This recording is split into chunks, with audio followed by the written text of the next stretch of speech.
मन की आशामध्ये आपलं स्वागत आहे। हे आज मी बनवलं आहे तूप। तर कशा प्रकारे तूप बनवलंय, रोज मी साई साठवून ठेवते फ्रीजरमध्ये आणि मग त्याचं एक दिवस आधी विरजण घालून दुसऱ्या दिवशी मिक्सरमध्ये फिरवून घेऊन त्याचं हे तूप बनवलंय। तर चला पाहूया, ओतूया बरणीमध्ये। तर हे पहा कशा प्रकारे, भरपूर दिवस झाले मी केलंच नव्हतं आता तूप। तर छान असं पहा तूप झालेलं आहे।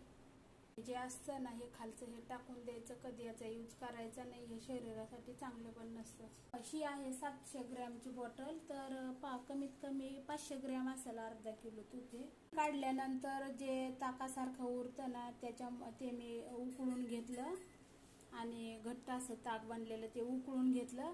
तर त्याचं पहा काय बनलंय, बर्फी, अशी छान बर्फी बनली। छान अशी बर्फी पण बनवता येते।